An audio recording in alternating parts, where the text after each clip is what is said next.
Welcome back, episode 3.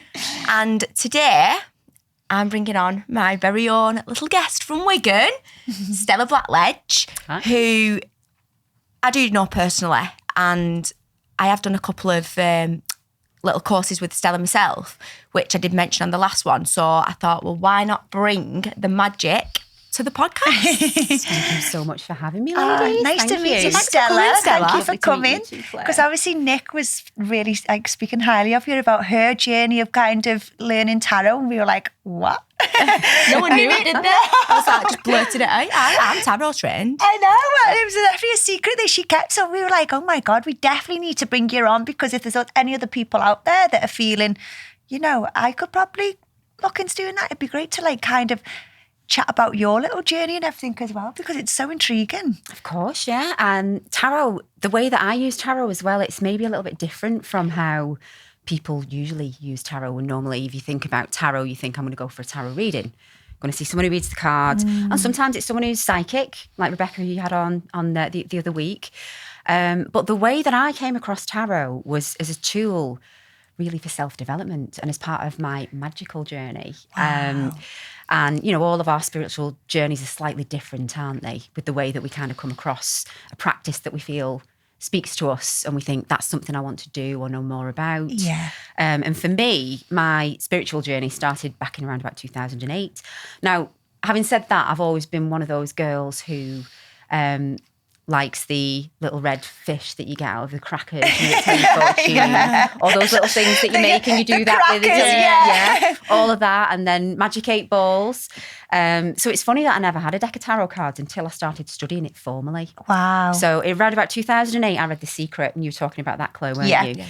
And I remember thinking, this is wonderful. It's like all of the New Thought writers of the time, of the kind of mid-1900s, late 1800s. That positive psychology that a lot of them all had, that had a finger in kind of magic. Yeah. It was all of that. And Rhonda Byrne, obviously, she references a lot of those old school, older, she calls them teachers, doesn't she? But a lot of them were either writers or speakers about spiritual principles. So half of me thought, yeah, this is great. It's positive psychology. And then the other half of me thought, it's actually magic. Yeah. So that is the rabbit hole I went down, thinking, I need to find the connections here to where it is more than just positive thinking. There's actual magic at work. And you know what? I love that you've brought that up when you say magic, because I know there's a few times, and obviously over some of the videos that we've posted, people are like, oh, you're delving into kind of magic. It's like negative kind of a place to be. And it's like, well, I think so many people are confused what magic is. And I always say, but your manifestation is playing with magic. Of course it is. It's just those principles of what there is in this universe that we don't understand, and we've not pigeonholed it into a science yet. And the magic that I practice, it's also referenced in, I'll come on to where I study at the moment, but it's referenced as esoteric science, which is the hidden, not mainstream, as opposed to exoteric science, which is all the kind of physics, all of the science we understand to be science. Yeah. And the problem with science, though, isn't it, is that we make something into a science by throwing money at it and then making it mainstream. And it takes a long time for that to happen. So what we think of as science today, 50, 100, 300 years ago, that would have been considered magic. Yeah. It's only because it's become mainstream now. And we had a quick chat before we started, didn't we? But we're in that process now, aren't we? We're making the not mainstream. Well, that's it, because it's even down to, obviously, we've always spoke about frequency work, healing the body with frequencies, is it 528 HZ frequency? And they're actually now doing studies around that, about healing cells with that certain frequency. So scientists are now looking to see, will we eventually be healing the body with sound frequency? Now that's magic in itself. But we're tapping in now to say, well, okay, we've done mainstream healing, but then is there something there that we can now see that cells are healing around this frequency? Absolutely, yeah. It's just people who look at it, I think, as if you say magic, they think you're a witch. And you've got cauldron out and you try to put spells on people. Yeah, and it's spooky and scary and you're a devil worshipper and all of that. Like you were saying. Just because of how we've all been like you say, at school, Just conditioned into it, yeah. we're conditioned with physics, biology, them types of sciences, and magic's is in a book. Yeah, and it's just woo-woo or nonsense or, where it's really not. If we was taught magic at school, Harry Potter. That's what I mean. It would be the norm for us, wouldn't it? Of course it would. Do you know I need to go to where's Harry Potter's that she's I know, go and see. I bet you've been, Stella, have you not? Oh, it's amazing. Yeah. I think it's because it's that identity and that stereotype, isn't it? That because you do magic, it's a Halloween, you wear a witch hat and you're a witch. And it's like, no, it's there's more to it, isn't there, when you actually delve into it, which is why them cards, when you did that course, I was like, do you know what? I love tarot reading, psychic as well. Yeah, but of course. It's, that for me it's self-development. And if you're already on the journey, then why would you not want to try something new? Yeah, to try and all of the things that you're doing to kind of make yourself be the best person that you can be. And that is what it's all about. Understanding There's is no no difference really between, that when this is the book that set me down onto the path of learning magic, mystical Kabbalah. And it's, funnily enough, because I know you girls like your yoga, you see the heading at the top of here. The Kabbalah is actually called the yoga of the West. So, it's a form of, like what yoga is all about. It's a way of getting in great shape, but it is also a spiritual journey. Yeah. And that's what the Kabbalah is, but it's from the Western point of view as opposed to the Eastern point of view. Do you know what I love as well? That you actually... I love how you kind of simplify psychology with all this and how it all links together, because it's so true. It is psychological beliefs that you're doing, isn't it? And it is kind of why we don't kind of scream and shout about more, like kind of it's like positive psychological like tools. It is. It's empowering. It's to empower yourself. And I think we can't rely on anyone else except for ourselves to fix ourselves, to better ourselves. When I read that book and when I finished reading it, it said, the Society of the Hidden Light is based in London. It's taking on new members. And I was like, what do you mean? Taking on new members? I'm coming. And it's an actual mystery school. It's a Western mystery school. But when I applied to the Society of the Light, they weren't taking on members at the time. I was like, no. But then I did my research into other mystery schools that were still in operation, and there are plenty of them. Yeah. And I joined one called Builders of the Adytum, which is... Bluntly speaking, the adytum is the sacred part inside of a cathedral.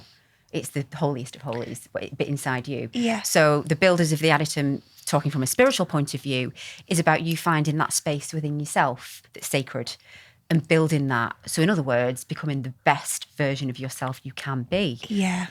So it's a subscription school that I'm a member of, applied to join. What you study there is tarot, but tarot as a means of bettering yourself. Astrology, they're all linked together. The Kabbalah, sound and colour, vibrations, frequencies, and how we can use those to heal, but also to connect with the principles that we learn about in tarot, because the colour schemes that are used in tarot are drawn from the Kabbalah. Yeah. Very specific and very... The founder of the school that I'm a member of is a guy called Paul Foster Case. He was a classical pianist who... he channeled one of the masters, the ascended masters, called Master R. And he was given the choice. You can follow down this path and become a world famous classical pianist, on stage, or you can open a mystery school and maybe die penniless. So that's the option he chose, because it was in his heart to do so. He was a student of the tarot, had been his, all of his adult life. He set up this mystery school, and tarot is one of the main things that founds the basis of the whole curriculum, which is 15 years. It's the equivalent of 3 PhDs. That's what I mean. That you study over that. And do you know what I love that you've just said that he came across to do something that was aligned with him, and obviously could become penniless from, otherwise the dream. Because I find with this type of work, it comes to you out of nowhere. It's not like you start then going, oh, I'm interested in magic, I'm that. You just kind of start to... I don't know. Do you get what I mean? I think once you just and you come across other things, they're all interlinked anyway, aren't they? That's it. The more you study, the more you realise how they all link together. Yeah. And it's that thing, I don't know whether that's what you were trying to get at. You can't not. Once when you're it's grabbed pulled, by it, you know can't, that it's... And that's one of the principles, again, of tarot and manifestation. Yeah. You're following your true will. You know, and when you find what that will is, which is easier said than done, we don't always know what our true will is, do we? Because sometimes we can think we want something, but when we start down that road, we realise we maybe only wanted that because we think that's what we're supposed to want, or what everyone's told us that we should want. Or, you know, these ideas of, well, everyone will think I'm cool if I do this. Yeah. And then we think, well, actually, no, that doesn't make me happy. So we've got to find what's in our heart and go for it. And that's what the work of spirituality and the study and use of tarot is all about. Because I've noticed since aligning with all this, everything else around me, what's not meant to be in my life, is going. Just drops away. And I don't know why it's I'm just like, whoa, how come that's happened? And I'm like, okay, I understand that. But then everything else that I've kind of is meant to be is starting to pick up on its own. Absolutely. And I'm like, but I put no effort then, it's just happening. Yeah. And it's like, because I've aligned down my path with all of this, where I haven't fought it, I've been like, okay, I get it, and I've kept learning and learning and learning. Yeah. And when I feel like when you are on this path, once you start aligning to them values and them core principles and your moral compass is there, everything starts to comes to you. Yeah. And that's where people who haven't experienced that for themselves will say, oh, it's woo-woo, it's nonsense. Yeah. But it's like a snowball effect, isn't it? Yeah. You got to put the work in yourself. And it's dark when you go through it. It's sometimes because you literally, uncomfortable. Yeah. And when things fall away, sometimes that feels uncomfortable too, and you're not ready for it to happen.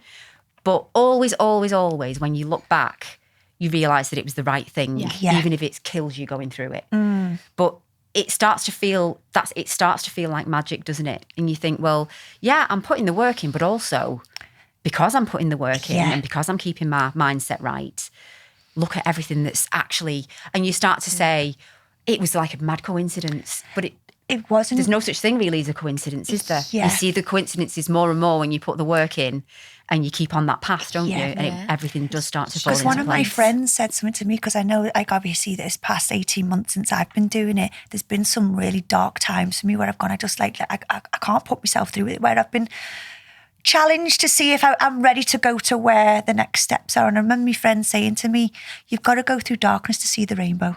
Absolutely. And it's so true, isn't it? That you feel like, okay, there's going to be some dark times because you are healing on your path with it and stuff like that, but the rainbow is there. Yeah, definitely. Absolutely. And it's just intriguing because I can't read tarot, but obviously you're really good at it, aren't you? I can't read it. I just pull them out. And what I do know is the ones that we did learn on your little workshop that we did, that I always remember the one, is it the Chariot where it's holding the two Sphinxes? The Sphinxes. Yeah. I'll never forget that card. I always remember you saying, this card is basically you, and you have the reins to guide them Sphinxes of... And they're invisible, the reins, aren't they? And that's how it is. The reins are not there, so it's like you either let them pull you around your life, or you get these invisible reins and you pull them, direct them. And that's something I've always took from that with me. And I think, no,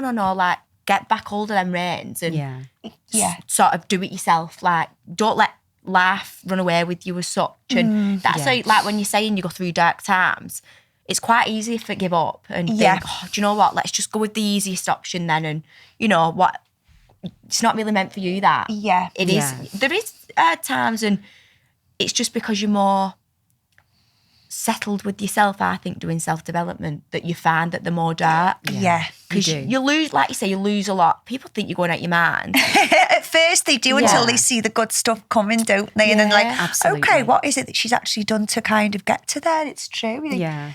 Do you think at first you're going a bit batty? Oh, God, yeah. And then you'll pull people along with you, won't you? You'll pull people along with you, or those people will drift off. Yeah, I said that other week, as it should be. Yeah. There's people who I give books to 6 years ago when I started in my friendship circle, and they'd be like, yeah, I'll read it. I'm like, have you started that book? No. I'm like, right, well, obviously it's not the right time. Not the time for you. But then now, 6 years later, these people are like, it is what it is. Can't change it. Not that they've read the book, but they're saying these comments, and I think, oh yeah, you've been up to like trying that to seed that you switch it planted up 6 years ago is that now wee-wee starting seed. to germinate. And that's sometimes how it is. Sometimes you can feel, oh, I've not got through to that person. But there's that saying, isn't there? You should never underestimate the power of planting a seed, because it might not be now and it might not be for years, but it may well grow, you know, that you should always find comfort in that. I love think. watching it though. Like I've never said no to him. Like, you know, I believe in me. Yeah. I just listen and I think it's come from me. That like I love that it's It's that little nudge, isn't it? Yeah. Because what I love as well, because obviously I love the self-development books, but then when you brought that Kabbalah one out, I could feel myself going, itching to get in it. Do you get what I mean? Because I love the nitty-gritty like that. That intrigues my mind so much. Now, obviously I first heard about Kabbalah when I see Madonna got into yoga, and they always wear the red bands, don't they? Yeah. But I don't know much about Kabbalah, so I feel like you've given me a little nudge to start reading about this. Look. Yeah, because definitely. Obviously, is it a religion, Kabbalah, or is it again a mindset kind of spiritual? A little bit of both, really. Yeah. It does come from the Jewish tradition, like traditional Orthodox Judaism. It's a diagrammatic of that. Yeah. But it also forms the basis of a lot of the original kind of magical grimoires. Okay. From kind of the Middle Ages, but there was a real resurgence around the 1800s when the first of the mystery schools in London, the Hermetic Order of the Golden Dawn, I don't know if you've heard about that one. No, I'm so intrigued about these mystic schools. It's You know funny I'm going to to look leave up on here, that Stella. as well. Should be subscribed by the end of tonight. You know my Soho That's for me. You know my Soho house membership's getting cancelled to go to mystic school. And it's very reasonable as well. The subscription, it's a subscription you remember. And you can go to the meditations in London. They have temples in Los Angeles, New Zealand and London. You can go there and study. They got the study hall in London. But when the original orders were started up, they based a lot of the teachings from the Kabbalah. And it's like a map. Like if I hold that up, you can see these are called Sephiroth. And it kind of describes the creation of the world, the universe from the Big Bang. First of all, there was nothing. In the Kabbalah, it's called the Ein Sof Or, which is limitless light. Yeah. And the idea of, and then let there be light, that whole thing, before there was anything, there was this pure light, and that we're all made of that light. Give me And I think, No, really, isn't it? It's just intriguing. Let there be light. It's a song we used to sing at church. Yeah. and it has its through lines through all religions, which breaks my heart that there's so much war, between religions when so many of the core messages and principles and ideals are the same. Yeah. And this idea that we are all light. And when people who've had near-death experiences, religious experiences, even one book I read by a guy who was very much into our DNA and the patterns and the numbers that you can find in our DNA are linked to Hermeticism and magic. Wow. He had a LSD trip, and he said he could literally see the light from everything.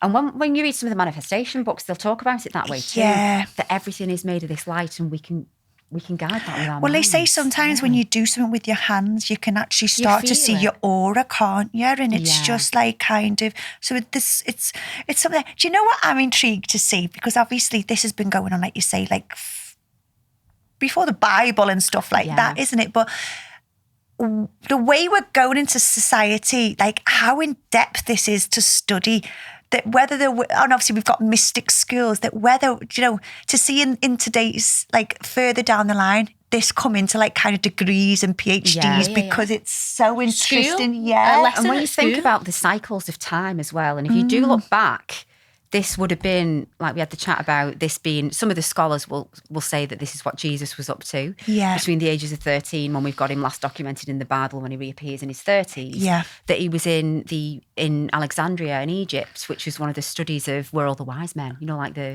wise men from the Bible, where they would go to study. And one of the things that they studied was the Kabbalah. God, I am literally goosebumped through. And that's that as well, on a kind of tangent, but on the same theme, is one of the theories about where the tarot came from. Okay. All of the wise men who would gather in Alexandria in Egypt, they didn't speak the same language. So they developed the tarot as a way of them communicating all of these ancient spiritual and moral ideals and practices. So the tarot is developed as a way of them communicating, this ultimate path to spirituality, which is such a lovely use of it. Yeah. But and back to the Kabbalah though, from the limitless light, we get, this is kind of spiritual attainment, which is Kether, which is at the top. And then it goes in a zigzag pattern down to the bottom, which is Malkuth, which is us here on earth. Yeah. So it describes kind of the Big Bang and the creation of the world. But within each of us, we've got that. We've got the physical foundation of our bodies. Yeah. And then all of these principles that we can follow to realise spiritual attainment, you can actually map the tarot. There's 22 paths between the 10 Sephiroth, and there's 22 major arcana cards. Yeah. So there are so many connections, between the tarot and the sacred numbers that you find. Yeah. Something else is there's for the minor arcanas, there's 36. Yeah. And there's 72 angels of the Shem Hamfrath, which is all of the God names in the Bible.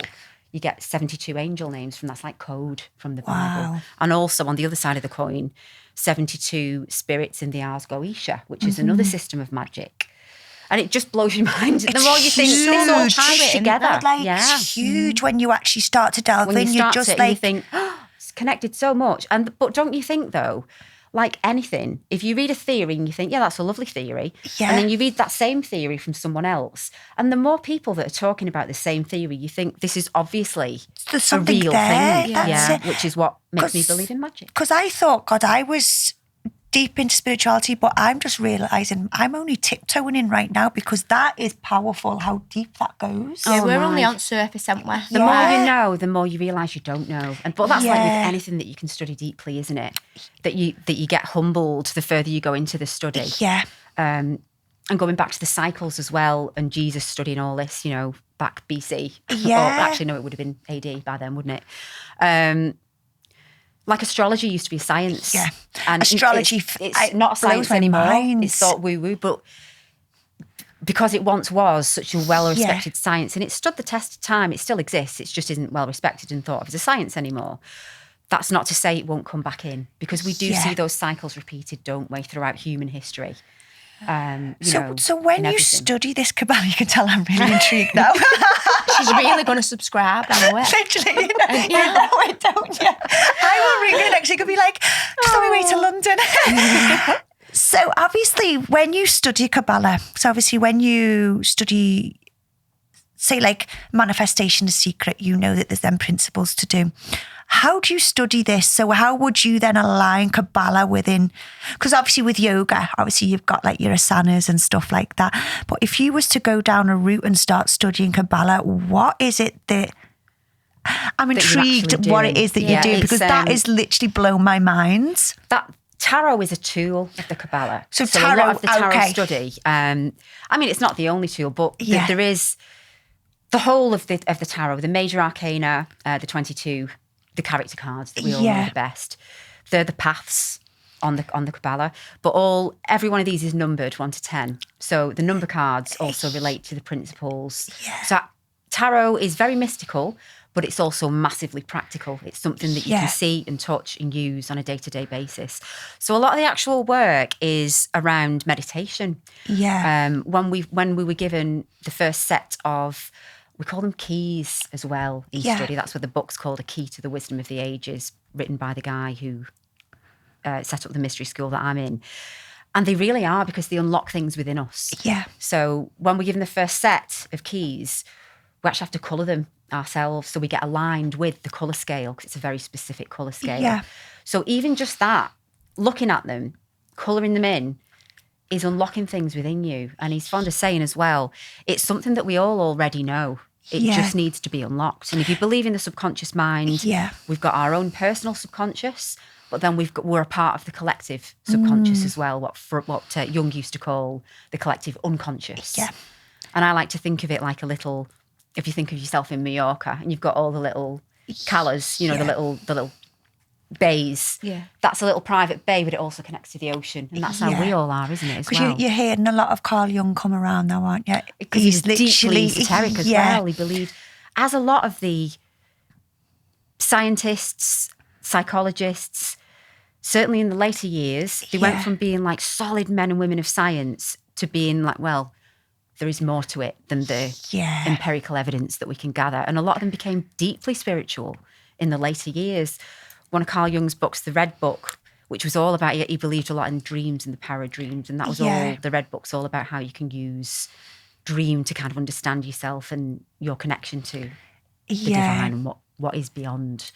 It's just so much more in there that you think what goes on. So Stella, I know you've got your own book. What's your book about?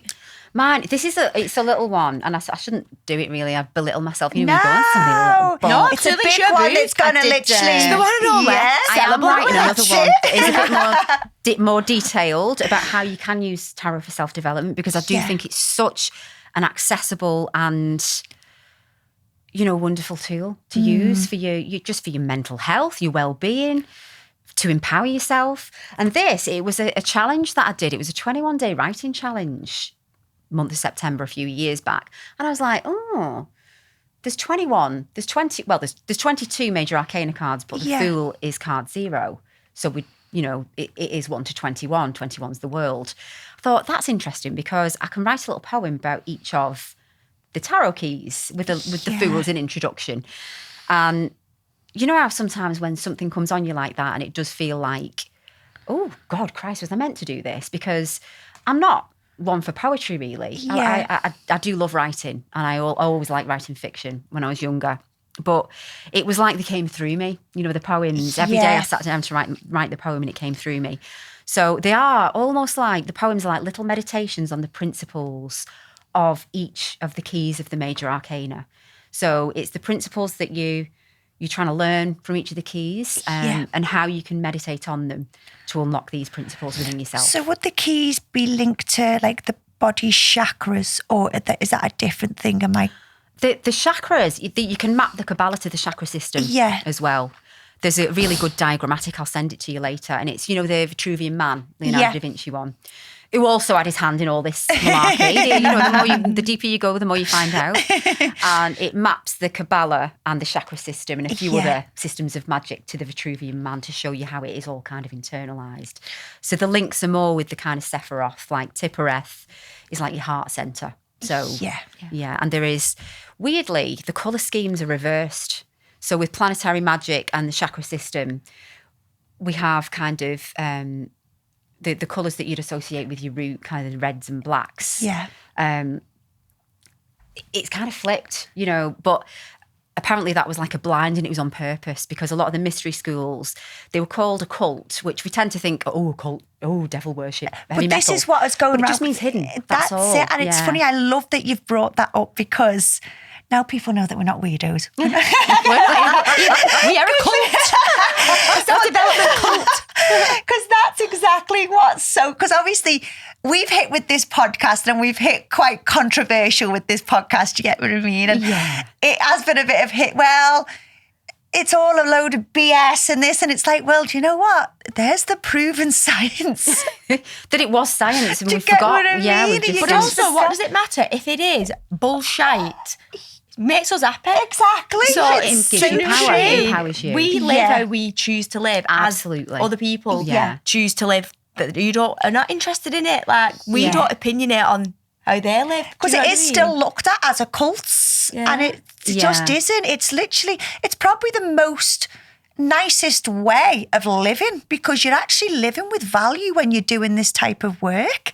But then you're called like devil and worshipping the devil, when really, hang on a minute, I'm aligning with myself. But who's the devil? These people clearly believe in the devil to think that the devil's about, do you know what I mean? Whereas the devil in the tarot is actually the Archangel Uriel in disguise. And the point of the devil key is to teach you that you're just locked inside a prison that's made of your own thoughts. And there's only you that can get yourself out with that. That's the message of that card. Because it's like the Untethered Soul. We love the Untethered Soul, isn't it? And it's a beautiful book, and it's all about being imprisoned in your own mind. Absolutely. And that's true. I'll have to drag this up now, because I think that was one of the books that I'd mapped to the keys in my talk. Let me find it.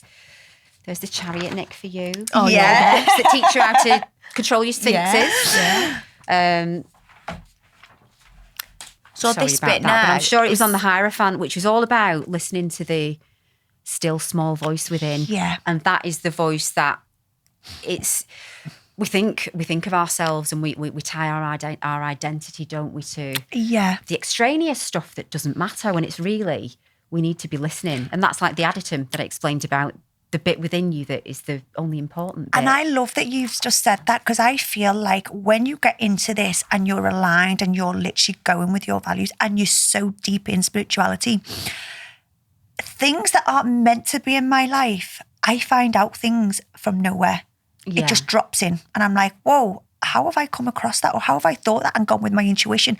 And it's always been right. Yeah. Because I feel like once you're aligned, you are spiritually And you trust protected. that, don't you? You trust it more. Absolutely. So true. Yeah. That it's, whereas when you're in that rot and you're in like drama and stuff like that, you're so blind to it all that nothing comes to show you the light. Yeah. Or you We just been on can't about hear that, it. and where Yeah. you're just in an hamster wheel Yeah. of same shit, different day, but that's because you're choosing to live in that Yeah. rot. And people don't like being told that either, do they? No. I think when you're not ready to hear that, it's you don't like hearing because- it's your own fault. Yeah. or It's offensive only to you can people, get out isn't your it? own way. Yeah. Yeah. But it's dead true. There's only you who can sort you So- out. and that's the most freeing and empowering thing that you can ever realise. Yeah. Yeah. That once you get out your own way, you are unstoppable. Yeah. Anything that you want to achieve, and also with your own mental state, because you take that accountability, and then you want to learn more about how can I learn to do this more, because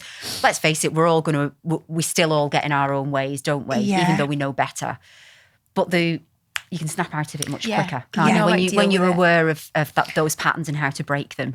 Yeah. I can see that you've got little goodies in these bags over here. So I feel like I'm really intrigued to see what's in there. I did bring. It's funny, there's lots of all, tradition with the school that we're not supposed to show our keys to anyone unless it's another spiritual aspirant, which Nice. fair play, you are, and the viewers are too, I'm Do sure. you know what? I love that you've brought that up, because my mum, when she was about 15, 16, she was approached and someone gave her cards. And they were her own cards, and she just said, I feel like I need to give you my cards. And she gave them her.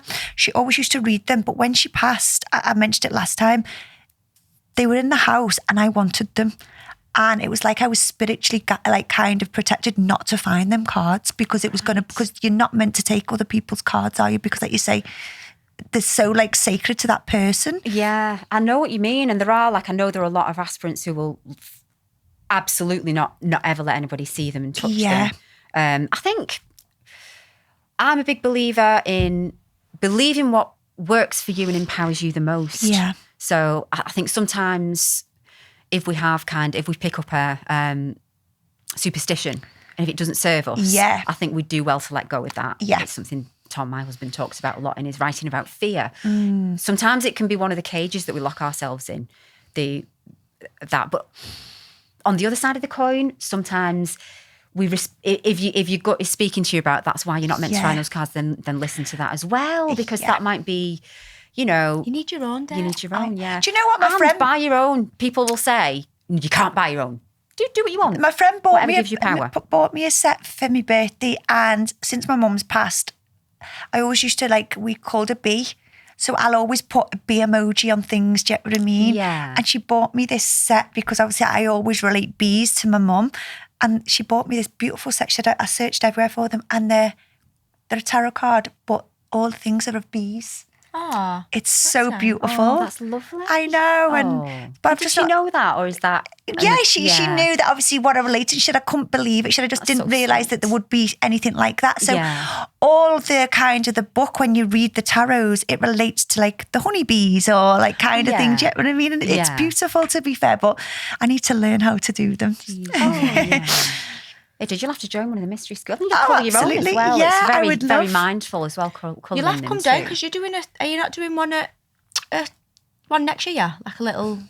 Well, I'm doing the Empower. Yeah, it's not the same as what we did, because ours was it was 4 sessions, weren't it, over 6 weeks, where we went through the way that the cards work as well. It's the classic tableau, the 22 cards of the major arcana. The Fool sits above them all, because the Fool is the breath that breathes life into them all. It's the most powerful card, really. And then it strips of 7. The first course that you do when you're learning the tarot and magic is 7 steps to spiritual unfoldment, which is teaching you the first 7 cards, which is the powers, and that's the powers that are available to us all. And then the next 7 are the agencies through which those powers work. Then the final 7 is the effects that we see in our lives. So we did that as a whole course, didn't we? Yeah. We worked our way through the whole of the major arcana. What I thought I'd do, I took a bit of a backseat. I kind of, I felt like drawing a bit more inward. after being really, really, really, really busy. And I thought, no, I want it to be more personal again. But tarot, I'm so passionate about. That is something I want to go back to doing with people who are interested in working with it. So I'm going to do some sound baths, attunements, vibratory attunements at Nic's place. And I also have my tarot club, which is a subscription where we do a weekly self-development club. And I'm going to be doing spa days with more of an in-depth workshop. So I've got one in February that is looking at just the powers. So it's the magician through to the chariot and all. It really gives you a map of manifestation and how to manifest, and working with all the principles that are in us all. Because a lot of people think manifestation is just about having happy thoughts, and they don't realise it's so much more deeper, isn't it? It's taking action too, isn't it? Which is the Emperor principle. Yeah. Whereas we've got like the Empress principle, which is all about the creative visualization, but you can't have that on its own, can you? You can't just wish and expect. Well, you can if you want, but you probably won't get much results from it. But you've got to wish, and then you've got to act, and it all works together. And then you get out your own way, and then you start to see your life change, don't you? And you put it all into practice, absolutely. I love these cards because these cards look so colourful and just... I coloured them all myself. I love it. So you've really... What I love about that is your energy's gone into them as well. Absolutely. They are deeply personal, and I think it's good to connect with them that way as well. You really do feel it. So we've got the whole of the tarot decks. We've got the 78. We've got this in fact is another set of major arcanas as well. I've pulled quite a few. I love it. And all the number cards and whatnot. I also we've not touched on this because we haven't really touched on ritual as well, which is ritual's huge. Part of magic, So I do a lot of rituals when it's the full moon. Oh, absolutely. So I love rituals, but again, people think rituals. What you're going into deep, cutting a chicken's head off or something. No. I'm like literally drinking blood and stuff like that, and I'm like, come on, guys, no, I'm not that wacky. But that is what people think. When you're going into ritual work, you're in dark, deep magic, and it's like it's nothing just further you giving yourself power. Absolutely. Isn't it? So I'd love to touch on rituals a little bit. Oh, definitely. And one of the biggest ways. I mean, for confession as well, I actually joined 2 mystery schools when I fell down the rabbit hole. The other one, the Fraternitas Lux Occulta, which makes it sound like a cult, but it isn't, obviously. Which is just fraternity of the hidden light, which is that light within us all that's hidden. Yeah.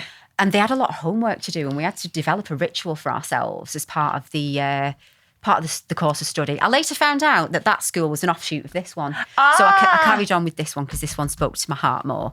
But the first year, the threshold course that I did, I loved it because we had loads of practical homework. And that one of the homeworks was we have to develop a ritual. So drawing together all of the things that we've been studying. So planetary magic, the tarot, colour correspondences, working with crystals. And literally all you're doing is drawing together all of those energies around one theme. So I chose, I'd sussed out that I think the moon was going to be in Taurus, full moon was going to be in Taurus. So I thought, well, very Venusian there. So I'm also going to draw in some Venusian energies. Yeah. And some of the symbols. These are planetary seals of King Solomon. This is from a thread of magic called Solomonic magic, which deals with the energies of the planets, the 7 celestial tradition, the traditional celestial bodies, and also with the Ars Goetia, which is a set of 72, sometimes they're called demons, which can kind of make people think, oh. But actually, when you look into it, you've got to remember this was developed around the 1500s. Yeah. They're just spirits and potencies. And a lot of a lot of the spirits are the old goddesses, like Astarte. All of the goddesses, they couldn't have goddesses then because they didn't really like women that much, did they? The 1500s, we were all witches. So all the goddesses, get rid of them. Certainly not going to work with them. But so it's all the goddesses really. And you can tell by the little pictures of them. Some of them are like mermaids and things and princesses. And you think, how's that a man? It's not.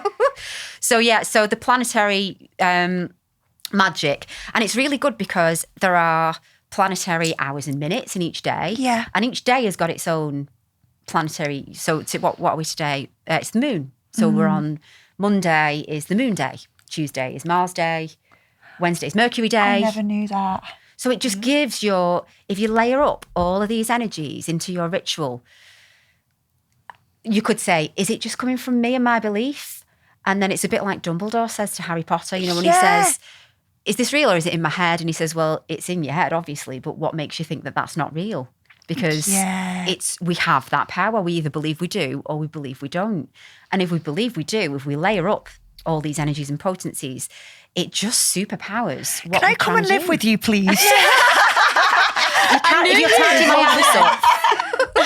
But it's lovely. So if you want to have a little look and feel at these are so each one's got its little symbol. I have one. Wow. Like I have 3. I like working with Mercury. Yeah. It's probably why I vibe with you two so much, because you're Gemini and you're Virgo, aren't you? Yeah.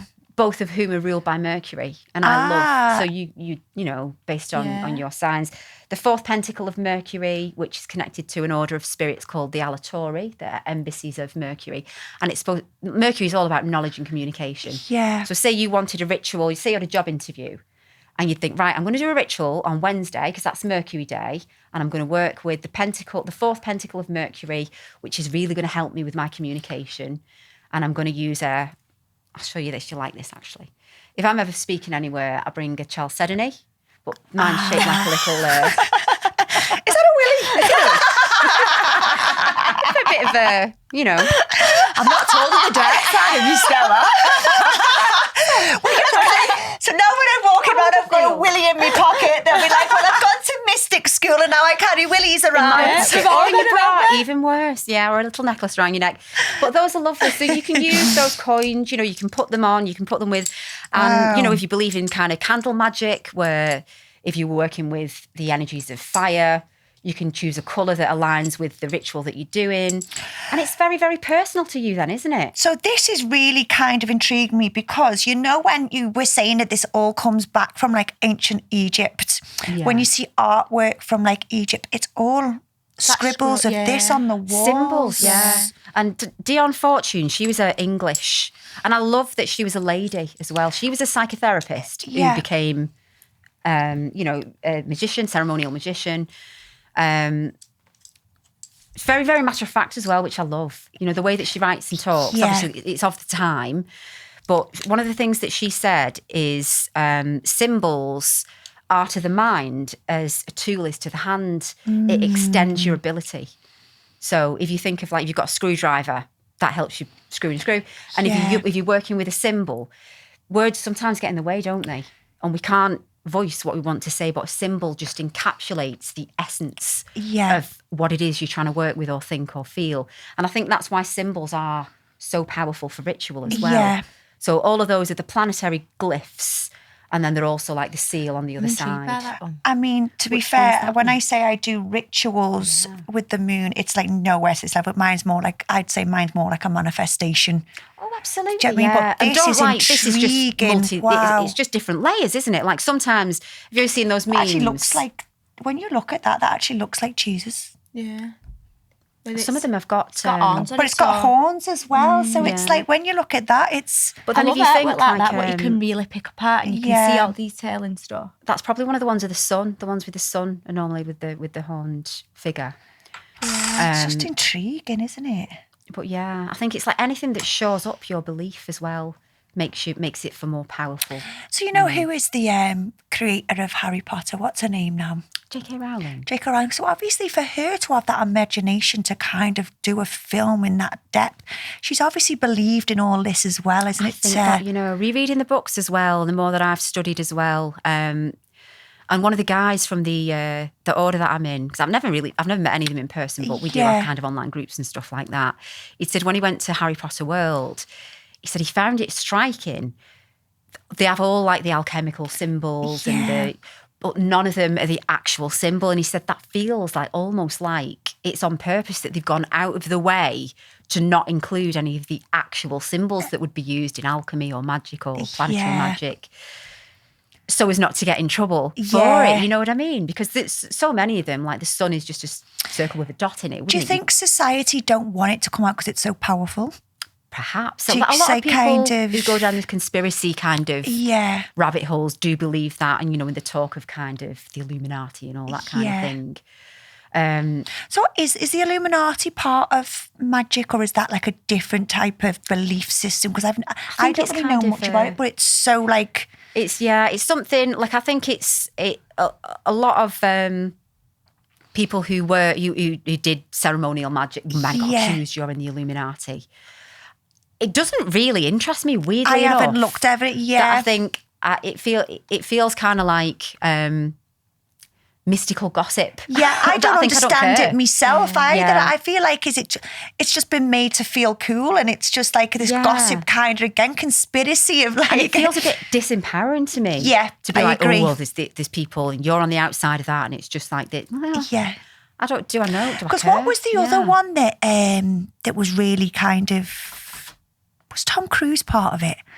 Oh, Scientology. Scientology, that's another one, is it, that I've never ever really read into it much and understood? In a lot of detail. I know that the founder, he was a science fiction writer, weren't he? Oh, is that what he was? And I think he was part of another one of the mystery schools, Ordo Templi Orientis, with another guy called Jack, what was his name? He was a rocket scientist. And they had a falling out. And after that falling out, he went and opened the Scientology. But I think there was like, that's another thing as well. Like if you read into the history, a lot of the mystery schools, I think like when people get involved when you get a group of people together, you inevitably end up with a bit of drama, don't you? Yeah. And there's so much drama in it all. They all had fallen out. They were all sleeping with each other. To the point where, have you heard of Aleister Crowley? He was the wickedest man in England. No. He was in the Golden Dawn, but he was a very controversial figure. There's a lot of speculation and theory about him. He was called, like the media jumped on him, they called him the Beast 666. But he always said, number 6 in the Kabbalah is Christ. He said, so you calling me, and the sun, he said, so really what you're calling me is a little ray of sunshine. But he set up his own religion, no doubt, like the massive ego on him he must have had, called Thelema, and that's still to this day in place. But he set up an offshoot mystery school called the AA, not the Alcoholics Anonymous, but it was the symbol for it is the 3 dots that mean therefore. And the setup of the AA, because he must have got sick of all the drama, even though he was instrumental in creating it, is that you only ever know the person who's your mentor and the person who's your mentee. You don't know anybody else who's in the order. And then if you want to recruit someone else to be your mentee, then you do that. But there's a chain of people in the AA. No one knows anyone else for that reason, to keep all the drama out of it. It's intriguing, isn't it? That's brilliant, to be fair. Yeah. But you're like, are you recruiting me for the AA? I'm not in it. But Like a pyramid scheme. but like a really pathetic pyramid scheme, you only ever know one person and that's it. Yeah.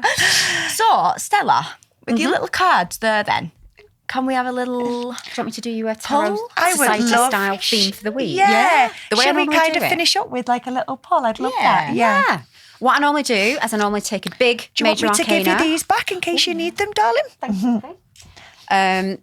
And then we take 2 from the full deck as our sub-themes, and we see if there's a through line. So I'll try and be brief. Do you want to pull your own, ladies, or should I pull one for you? I can do it with you, darling. Give them a shuffle and then draw the one that you're most called to.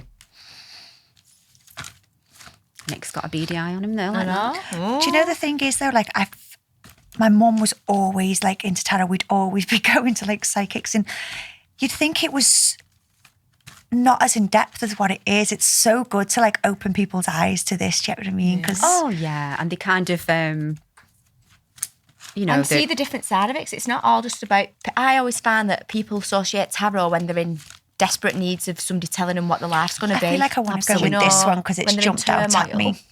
Oh, we got the moon. And they're so multi-layered with a lot of different And it's meanings. Monday. Yeah, and it's Monday. And the moon's in Cancer. We're all in our emotions. But the moon, like some of the symbology I'll talk you through there. This path, the yellow brick road. And again, Frank L. Boehm, who wrote Wizard of Oz, was a member of the Theosophical Society, which was another kind of very spiritual order. Which, when you look at the film now, you can understand. See it, can't you? Yeah, the the creator. So there's lots of yellow brick roads, isn't there, in the tarot? So that's spiritual attainment. Purple mountains are always us achieving our spiritual attainment. We have a dog and we've got a wolf, and that's to represent the fact that nature is great, but art is powerful, and it's humans that create art. So if I'm kind of giving you this as a prompt for the week, some of the things that I'd say is remember that you and your creative endeavour is something that you should maybe be thinking of and listening to this week, and how you can shape what you want to see in your life. Yeah. The intelligence behind the moon card is the corporeal intelligence, which is about the physical. So it's always a reminder to me as well, look after yourself physically. When we get down the spiritual path as well, we can kind of neglect the physical side. Yeah. And like that, henceforth, a lot of the old magicians were either alcoholics or they didn't look after the food properly and they didn't exercise. So, but your physical vehicle is a platform for your spiritual vehicle, so you've got to take care of it. Okay. Sleep as well. The moon stands for sleep. So that is a lot of when the magic of manifestation happens as well. Yeah. And if you've read anything of Neville Goddard or the masters of manifestation, sleep is the time when we internalize our manifestation. And there's a state of being called hypnagogy, I think it is. And it's the time just before you drift off and just after you wake up, when your subconscious mind is the most receptive to receiving messages. So I'd say maybe if there's anything you're trying to manifest or visualize that you want in your life, before your little nap, before you go to bed, make sure that you're taking the time to do that, to see it come to be in your life. Sometimes it can be a clue as to a bit of shadow work that you might need to do as well, the moon being a shadow of the sun. Which is, that shows it's the other side of of that. So if there is anything that's in your life that you think you've maybe not been dealing with, if you've been triggered by certain things, have a little think about how you might want to do that and go down that route. That is so spot on for me this week. Is it? Yeah. We'd normally do, I don't know if we've got time, but you can always cross it later. Right, I'm going to take those 2. Oh, we've got 2 court cards. Now, the court cards I like because there's archetypes of people that you might have in your life. And there is also a correspondence with the I Ching, which is a Chinese, it's linked to the Tao, the Tao Te Ching. Yeah. It's a way that an ancient traditional method of fortune telling. So we have got an element of fortune telling. So the Knight of Pentacles relates to I Ching 53, which is gradual progress. And I like this because it's almost like we get a little message, which isn't always the case with tarot. Sometimes it's more about uncovering the meanings. A fortunate marriage, which sometimes can mean business partnership as well. Compulsive action is unwise at this time. So don't be going off your instinct too much. Give it a little time to digest. If you've got any impulsive action that strikes, maybe not. Maybe sit on that. Last night. Take that then. Pentacles are also always about the physical or the material as well. So if we're talking about Knight, it's an energetic man, a jack and a master of all trades. So you might see that kind of fella pop up in your life. An energetic man. The Knight of Cups. Cups is all emotion. So we've got material and physical, and then we've got emotion. The I Ching correspondence for this one is inner truth, sincerity, good fortune, remove the beam from thine own eye, which is weird because that often comes up as like if you're being judgy about someone, maybe take a step back and have a little think, hang on a minute, what do I need to solve in myself? Which could relate back to this as well with the ideas of shadow work and sometimes doing that deep work that's painful when you think, actually, am I getting in my own way in any way this week as well? And we've also got a mysterious and passionate man. So we've got all kinds of men here popping up, haven't we? Freaking hell, what do you want to say to us about us now? Which one do you want? Energetic or mysterious? You take your choice.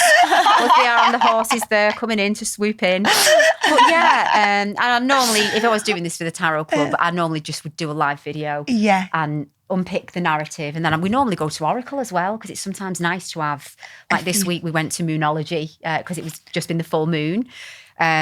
Oracle's sometimes less nuanced. So it'll just give you something that might resonate. So hopefully that's something for you to go on this week, ladies. Thank you so much. You're very well, welcome. Stella, wow, you have blown my mind because Claire's now a new magical student. I It'd be lovely to see you along with some of the stuff, Claire. Some of them books I'm going to go out and get because, like I say, I thought I was getting into a depth where I realised I'm only literally tiptoeing in on the knowledge that I know, because that is absolutely incredible. And I feel like it's so good to bring that to the platform for people to go, wow. That this is maybe something that I can, your brain is fascinating, unbelievable so clever, knowledge. the knowledge behind it. I'm like, how do you remember all that? It is. You remember things that you care about, though, don't you? And I think that's the thing. Yeah. And the more you study, the more you know. Absolutely. Yeah. Or unlock the things that you already know, as is the case with the tarot, I think. Incredible. Thank you so much for much. coming. Thank you for having me. Thank you. Thank you.